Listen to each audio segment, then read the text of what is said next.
Et c'est l'heure de retrouver notre invité du matin, comme tous les jours à cette heure-ci, en direct sur l'antenne de Radio Rythme Bleu. Bonjour Elisabeth Noir. Bonjour Nicolas. Et ce matin, vous recevez le haut-commissaire. Monsieur le commissaire Patrice Faure, bonjour. Bonjour. Merci d'accepter notre invitation ce matin. Alors, l'actualité, c'est bien sûr le développement de la pandémie, la progression du virus en Nouvelle-Calédonie. Vous avez connu cette pandémie en métropole dans vos précédentes affectations, dans votre précédente affectation. Quand vous voyez la situation actuelle de la Nouvelle-Calédonie depuis une semaine, est-ce que vous êtes inquiet ? Bien écoutez, effectivement, ça me rappelle ce que j'ai connu à compter du 29 février 2020, une montée en charge du virus et l'ensemble des process, des organisations que nous avons mis en place. Aujourd'hui, heureusement, la France, les soignants, les gouvernants, les administrations ont l'expérience de ce que est le virus, de sa propagation et de ce que nous devons ou pouvons faire pour l'enrayer. Aujourd'hui, il s'agit, après une période assez longue de Covid-free en Nouvelle-Calédonie, de casser les chaînes de transmission, de faire en sorte que le système hospitalier ne soit pas embolisé, que nous n'ayons pas trop de morts et que, in fine, tout le monde puisse se vacciner parce que nous allons devoir vivre avec le Covid qui est maintenant entré en Nouvelle-Calédonie. Nous allons devoir y vivre aujourd'hui, demain, après-demain et probablement encore l'année prochaine et dans les années qui viennent. Ça veut dire que le statut de Covid-free de la Nouvelle-Calédonie est fini complètement. Le virus va continuer à circuler, maintenant c'est une certitude. Au regard du nombre de cas détectés encore ce week-end, force est de constater que le statut de Covid-free de la Nouvelle-Calédonie est maintenant à terre, comme ça a été le cas pour l'Australie par exemple. Alors la Calédonie est en confinement strict depuis mardi dernier pour 15 jours. On imagine que étant donné la progression des cas, que ce confinement va être prolongé.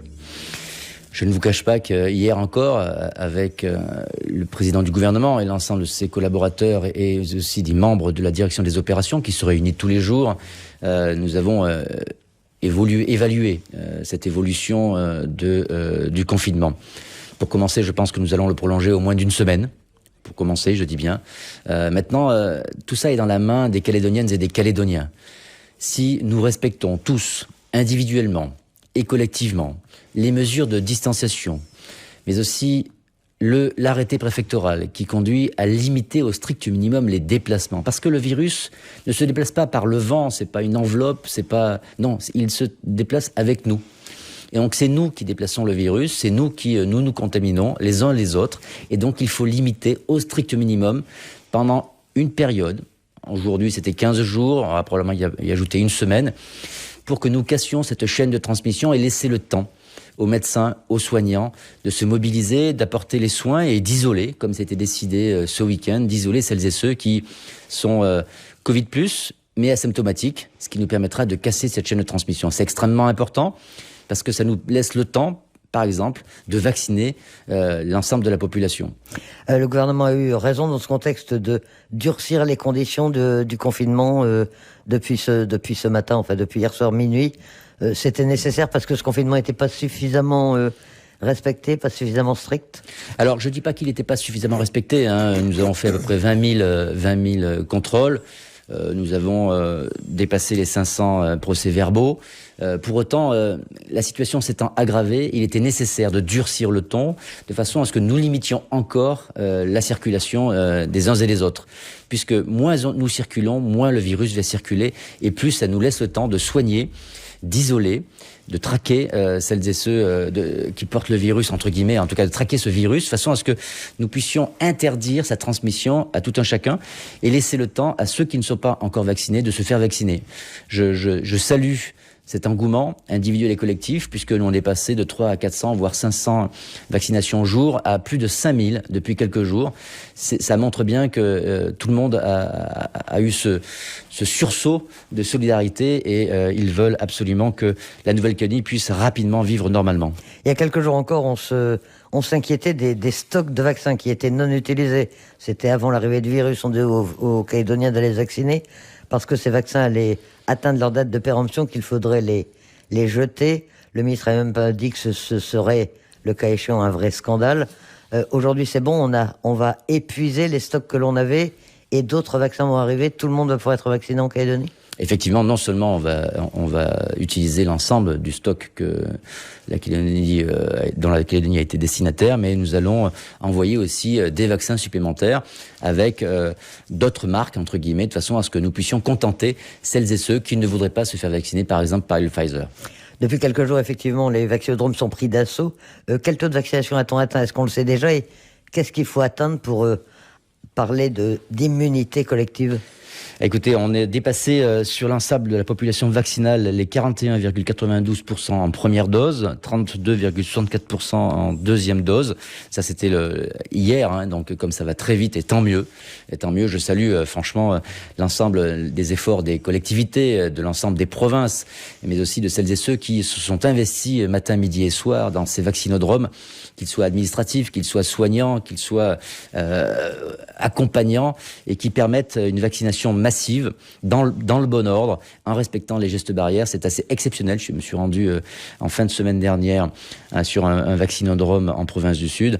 C'était vraiment exceptionnel et ça fait vraiment plaisir à voir. Dans ce contexte, est-ce que vous envisagez de décréter un couvre-feu? Et est-ce que ça peut être utile? Qu'est-ce que ça apporte de plus, le couvre-feu?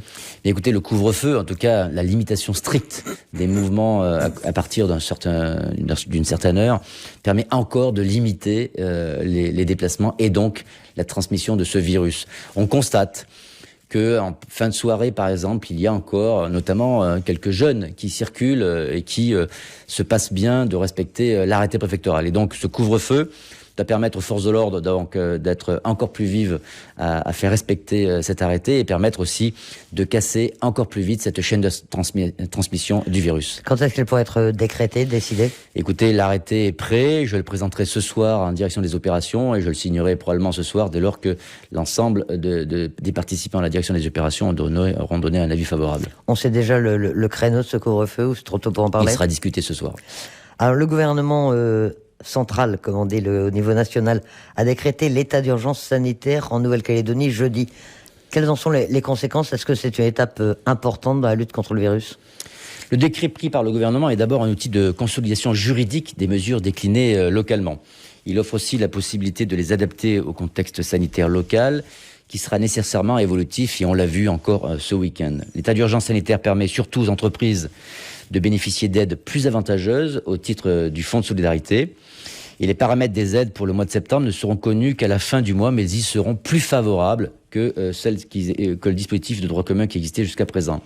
L'extension de l'état d'urgence sanitaire à la Nouvelle-Calédonie par décret du 8 septembre va permettre un élargissement des aides du Fonds de solidarité aux entreprises locales. C'est donc une bonne nouvelle pour le monde économique que je salue, qui fait preuve d'une certaine forme de résilience. Et nous sommes aux côtés de celles et ceux qui, aujourd'hui, doivent être fermés, notamment par arrêté préfectoral. Cette semaine, j'ai demandé à mon secrétaire général, Rémi Bastille, d'organiser un Facebook Live pour expliquer et décliner l'ensemble des mesures qui sont destinées à l'ensemble des entreprises qui peuvent en bénéficier, de façon à ce que celles-ci ne passent pas à côté et qu'elles puissent rapidement s'inscrire sur l'ensemble de ces mesures. Vous avez déjà annoncé la prolongation d'un certain nombre de mesures qui a été mises en place lors des précédents confinements, et notamment on pense au PGE, un certain nombre de dispositifs d'aide aux entreprises. Tout à fait. Pour mémoire, depuis le mois de mars 2020, l'État a consacré plus de 100 000 francs par habitant au soutien de l'économie. C'est un effort considérable qui a porté ses fruits et qui fait que l'économie calédonienne est relativement encore en bon état, malgré ce long confinement et malgré la période de Covid-free qui nous a privés d'allées et venues, notamment de touristes. L'État a également annoncé des renforts matériels, des tests, des vaccins. Tout ça, c'est déjà dans l'avion ou c'est déjà arrivé? Il va y avoir bientôt ces nouveaux dispositifs qui seront disponibles. Alors hier soir, il y a un premier avion cargo qui est arrivé avec notamment des tests salivaires et des tests antigéniques. Il y a une deuxième cargaison qui arrivera probablement en fin de cette semaine avec des matériels complémentaires qui ne manquent pas à ce jour, puisque la Calédonie est déjà bien dotée. Pour autant, il y a un réassort qui sera fait probablement en fin de semaine avec notamment tout un tas de matériels qui permettent de maintenir chez eux des personnes qui connaissent des difficultés respiratoires. C'est notamment des concentrateurs d'oxygène, etc. En plus des tests, en plus tests PCR, en plus de vaccins, etc., etc. On parle également d'une réserve sanitaire. Il y en a une qui a été demandée localement par le gouvernement de la Nouvelle-Calédonie, il y a également une réserve sanitaire qui doit venir de métropole. Elle est vraiment utile. On manque de personnel. Alors aujourd'hui, et je salue l'ensemble des médecins, des soignants, des personnels administratifs des hôpitaux et de la DAS comme de la sécurité civile, le dispositif est efficace, il est pertinent, les mesures ont été prises, l'embolisation n'est pas là. Pour autant, mardi, donc demain, arrivera sur le terrain une mission d'appui de 7 personnes, avec des médecins, avec des logisticiens qui viennent, forts de leur expérience, et puis des modèles mathématiques qui ont tourné en métropole, qui vont voir et l'évolution, en tout cas anticiper sur l'évolution de la maladie et sur l'impact que ça peut avoir sur le territoire, sur les hôpitaux, sur la médecine libérale, sur la médecine hospitalière, etc. De ce constat, de ce bilan, nous retirerons les besoins dimensionnés de la réserve sanitaire, qui est prête à partir du niveau national pour venir ici. Comme je le disais, il faut éviter la précipitation qui pourrait conduire à ce que des médecins, des soignants, etc. puissent arriver ici et qu'ils ne puissent pas être accueillis dans une logistique qui permette d'anticiper et d'aller encore plus vite dans les actions que nous devons mener. Et donc, cette mission d'évaluation, avec la DAS, avec les personnels hospitaliers, vont devoir, d'ici la fin de semaine, évaluer tout cela, ce qui permettra de dimensionner la réserve nationale, la réserve sanitaire, si le gouvernement en fait la demande, qui pourrait conduire également, si ça ne suffisait pas, à faire appel à la réserve nationale, c'est-à-dire que nous pourrions demander à l'ensemble des DGARS, des régions métropolitaines, de faire appel à des volontaires, comme ça a été le cas pour la Polynésie française, pour nous rejoindre ici et compléter les équipes, ou relever simplement les équipes qui seront fatiguées. Le mot d'ordre, c'est mettre en place une organisation qui soit résiliente, parce que les médecins, les soignants, les personnels administratifs, les agents de la sécurité civile, etc., auront besoin d'être relevés, parce qu'on sait que ça va être long, on sait que ça va être difficile, mais nous connaissons maintenant ce fonctionnement par bordée, etc., et nous pouvons l'anticiper. C'est bien là l'objet de la mission d'évaluation qui arrive demain. Finalement, notre chance, entre guillemets, c'est que le virus arrive aussi tard en Nouvelle-Calédonie, si bien que on connaît les dispositifs, on sait comment faire, quelle réponse apporter, sur un plan médical notamment. Oui, tout à fait. On a une énorme chance, hein. Effectivement, nous ne sommes pas, certes, au début de la vraie épidémie en Nouvelle-Calédonie, mais en même temps sur la fin d'une gestion en métropole ou voire au niveau mondial, qui maintenant connaissent les processus et les process médicaux, mais aussi la logistique, parce qu'il y a énormément de logistique dans la gestion de ce virus et de cette épidémie. Et donc pour nous, c'est une chance. Là, je pense, hein, je le dis très humblement, que la Calédonie est passée à côté d'une autre chance. La Calédonie a été dotée d'un nombre incommensurable de vaccins, de façon totalement immédiate, une aide massive de la métropole, mais les gens se sont pas précipités pour la vaccination. Si ça avait été le cas, nous n'en serions probablement pas là. Mais je salue ce sursaut collectif et individuel qui a conduit à ce que depuis plusieurs jours, les Calédoniennes et les Calédoniens se vaccinent très massivement et on est au-delà des 5000 par jour, 5000 vaccinations. Et donc je tiens à saluer ce sursaut salutaire. La Nouvelle-Calédonie qui a décidé l'obligation vaccinale, il devait y avoir dans la foulée un décret sur l'obligation vaccinale pour tous les entrants en Nouvelle-Calédonie. Ça dépend de l'État, ça va être pris? Tout à fait. Alors, il est en préparation à Paris. Hein. Je m'en suis encore inquiété ce week-end. Il sortira bientôt. C'est un engagement du ministre des Outre-mer et il sera évidemment tenu. Dans ce contexte, est-ce que vous pouvez nous confirmer la visite du ministre des Outre-mer le mois prochain? Et à quoi servira cette visite? Est-ce qu'elle sera pas... Elle devait être dans le cadre de la préparation du référendum. Est-ce qu'elle ne va pas être préemptée par la crise sanitaire? Écoutez, le ministre va venir début du mois d'octobre. Il verra toutes les composantes de la société, à la fois les élus, la société civile, etc. Mais il ira voir probablement, mais je ne suis pas son chef de cabinet ni son directeur de cabinet, celles et ceux qui œuvrent au quotidien contre la lutte, dans la lutte contre le virus, mais aussi celles et ceux qui préparent le référendum, la logistique, la partie régalienne, mais comme aussi l'investissement de chacune des communes pour que ce référendum se passe le mieux possible. On est certain que malgré cette crise sanitaire qui intervient à 3 mois presque jour pour jour avant le référendum, cette consultation pourra avoir lieu le 12 décembre prochain. Écoutez, d'abord, aujourd'hui, il n'y a pas lieu de considérer que ce référendum sera repoussé, reporté ou pas. La priorité des priorités, c'est de tout mettre en œuvre pour enrayer la diffusion de ce virus et faire en sorte que la Calédonie puisse vivre et reprendre une vie à peu près normale rapidement. Mais je le dis, Le virus est là et sera là pendant encore très très longtemps, comme il sera là pendant encore très très longtemps au niveau national et mondial. Ce n'est pas quelque chose qui va disparaître dès le lendemain de la vaccination majoritaire de la population. Non, c'est un peu comme la grippe saisonnière. Nous retrouverons ce virus chaque année, probablement. C'est pour ça qu'il est extrêmement important de se faire vacciner pour s'épargner et épargner ses voisins. Et ces conditions sanitaires, dans 3 mois, permettront, selon vous, que les gens aillent voter sereinement pour une échéance comme celle du 3e référendum? Les conditions devront être draconiennes. Tout est fait et tout sera fait, comme ça a été le cas pour les élections municipales, les élections départementales et régionales qui se sont passées en pleine période du Covid et dans des proportions qui étaient bien supérieures à celles que nous connaissons aujourd'hui.